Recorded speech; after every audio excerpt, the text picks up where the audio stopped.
κόρνερ τώρα ο Κολυμπήρης. Κολυμπήρης βγάζει ωραία σέντρα μέσα στην παρική.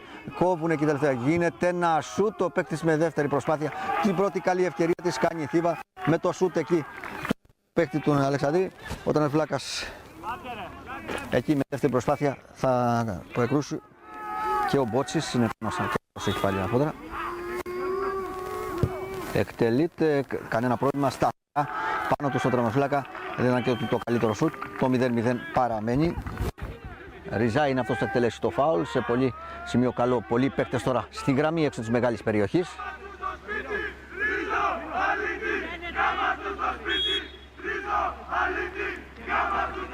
Εκτελεί μέσα στην περιοχή. Μεγάλη εκτείναξη όμως εκεί του Κατσαμπέκη. Εδώ φαίνεται ο καλός τερματοφύλακας. Πήγαινε για σέντρα, αλλά κατευθείαν ο Ριζά, είπαμε, στη γωνία, πετάχτηκε και έβγαλε την μπάλα σε κορνά. Η καλή ευκαιρία του παιχνιδιού την κάνει εδώ η ομάδα του Κιθενό Καπαραλίου. Ο Ριζά, είπαμε, έχει καλά στημένα εδώ. Πήγαινε μέσα η μπάλα, πετάχτηκε στη γωνία του και έβγαλε την μπάλα σε κόρνερ. Ο Ριζά ήταν αυτός που θα εκτελέσει πάλι τώρα. Γίνεται σε μέσα στην περιοχή. Κανένας όμως. Παπαναστασίου τώρα θα κάνει ένα σουτ. Γκολ! Παπαναστασίου 1-0. Ηλίας Παπαναστασίου, είπαμε, δεν χαρίζει. Πήρε την μπάλα, έκανε ωραίο σουτ. Δεν μπορούσε κάτι να κάνει ο Κατσαμπέκης εκεί. Και ανοίγει το σκόρ η ομάδα του Κιθενώνα Καπαραλίου. Κιθενώνας Καπαραλίου. ΑΟ Θήβα 1-0. Παπαναστασίου το γκολ. Πρώτη, δεύτερη καλή ευκαιρία. Έφερε και καρπό. Εκεί ο Ηλίας ο Παπαναστασίου, είπαμε, είναι καλός επιθετικός. Πήρε ωραίο το σούτ έξω από την περιοχή.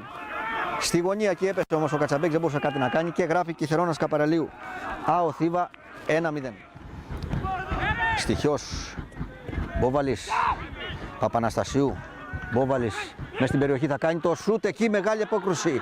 Φτάνει πάρα πολύ κοντά στο δεύτερο γκολ τώρα η ομάδα εδώ του Κιθενώνα Καπαραλίου. Η ομάδα της Βάζας δεν έχει μπει καλά εδώ στα 10 λεπτά τώρα, δεν παίζει καλά. Βλέπετε η ομάδα του Κιθενώνα πιέζει, είναι το 10 λεπτό που παίζει καλά.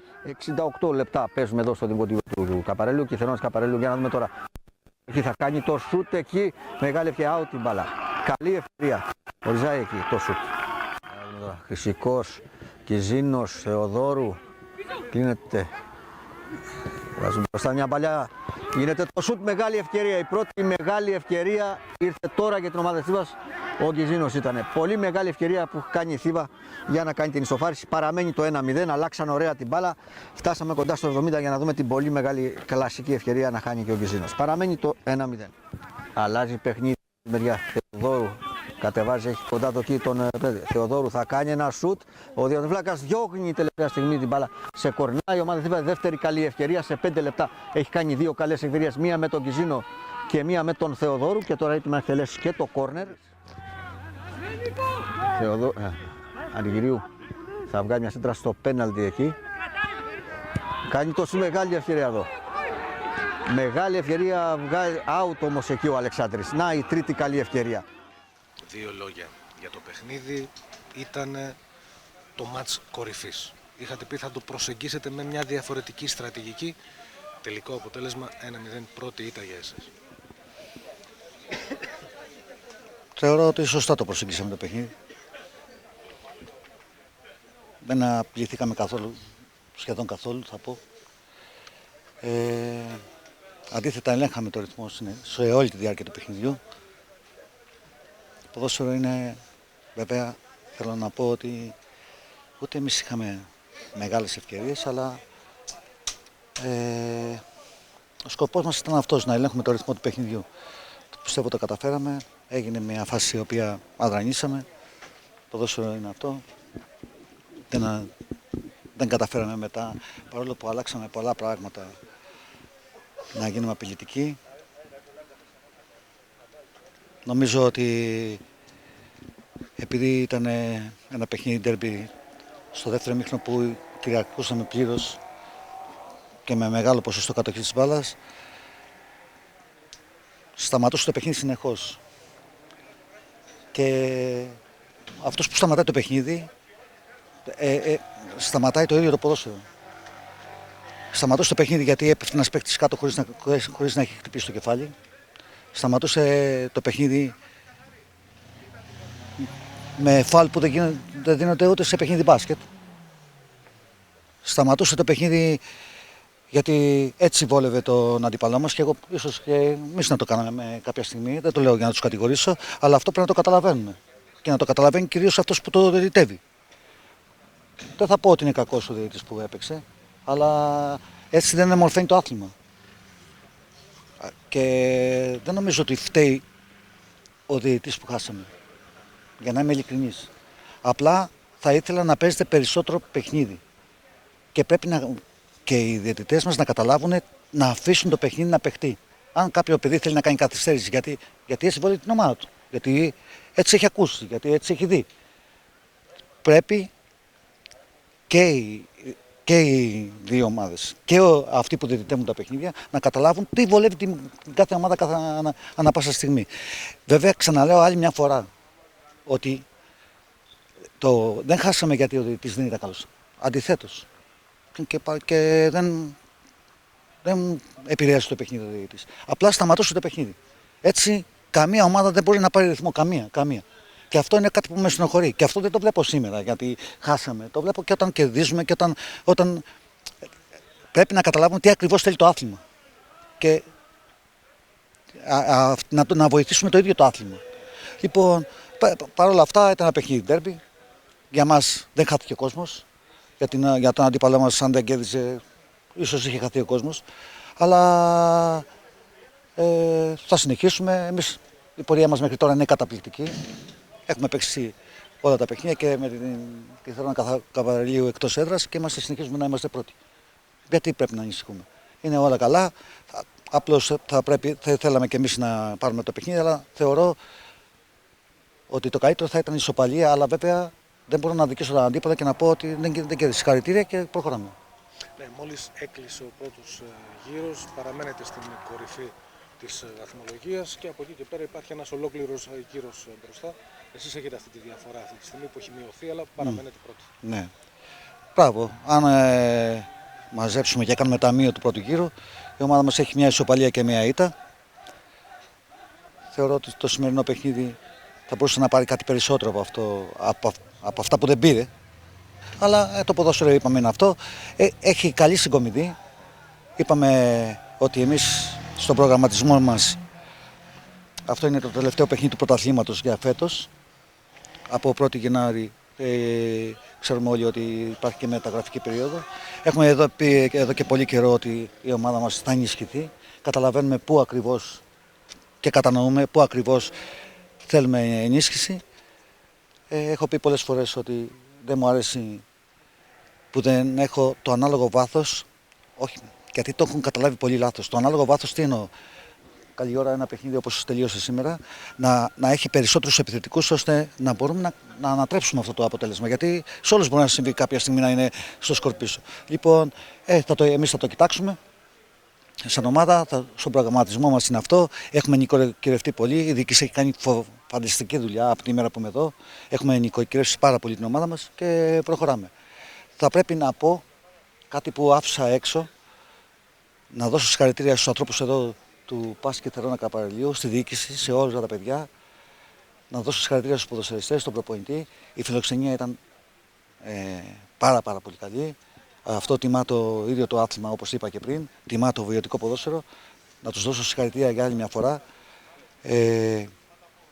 Είναι άξιοι αντίπαλοι για μας. Και θα προσπαθήσουμε και εμείς στο δεύτερο γύρο να έχουμε την ίδια φιλοξενία όπως είχαν αυτοί οι άνθρωποι. Λοιπόν, νομίζω ότι πρέπει να πούμε σε όλο τον κόσμο, σε εσάς, σε όλο τον κόσμο να κάνει καλές γιορτές, να έχουν υγεία αυτοί, η οικογένειά τους, οι άνθρωποι που αγαπάνε και να υπάρχει ειρήνη σε όλο τον κόσμο. Νομίζω υπάρχει μια ακόμα υποχρέωση για εσάς, αν θυμάμαι καλά, κυπέλλου. Ένα παιχνίδι κυπέλλου. Ναι. Ξεκινάει μια διοργάνωση για μας, ένα παιχνίδι κυπέλλου.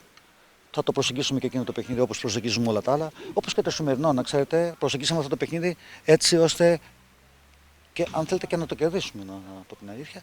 Δεν ήμασταν αυτοί που έπρεπε στο επιθετικό τρίτο. Είναι κάτι που σας είπα, το κοιτάμε.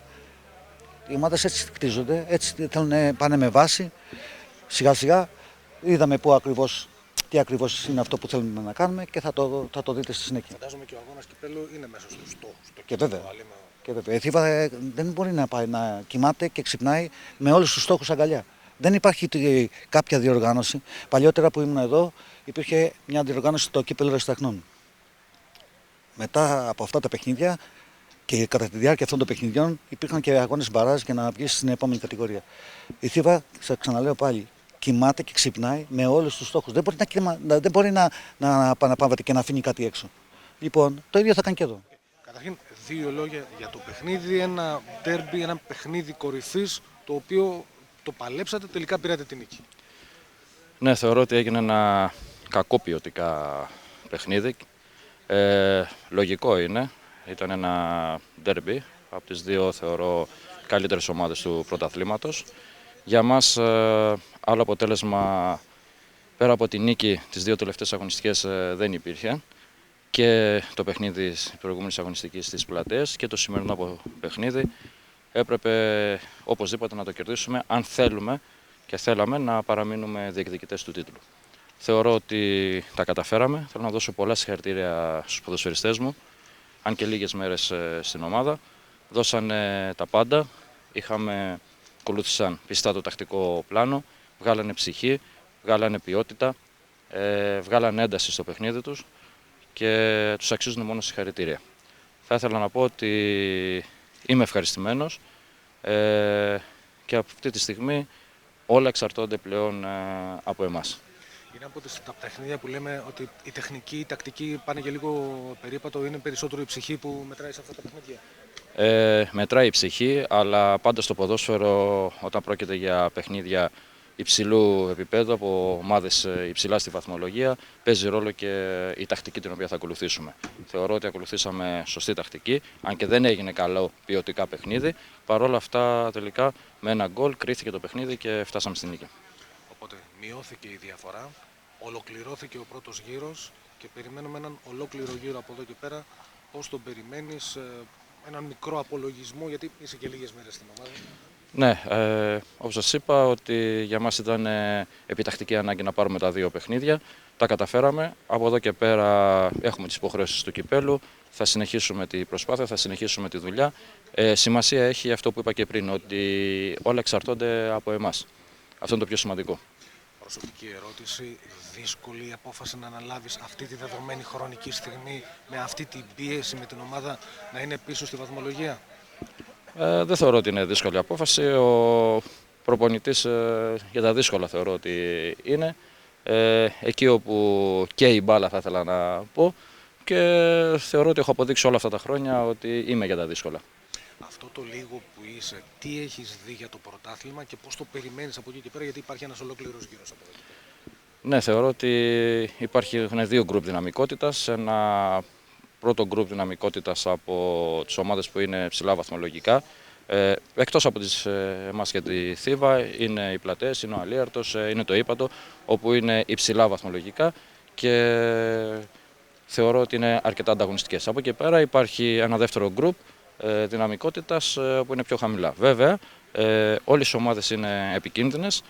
Το πρωτάθλημα έχει διάρκεια και σε όλα τα παιχνίδια θα πρέπει να είμαστε προσεκτικοί και να τα βλέπουμε όλα τα παιχνίδια όπως είδαμε και το σημερινό παιχνίδι. Αναμένεται με ενδιαφέρον και ο δεύτερος γύρος. Θεωρώ ότι ήμασταν συνεντατικοί και από σήμερα αναπνέουμε και έχουμε και πρωτάθλημα ξανά.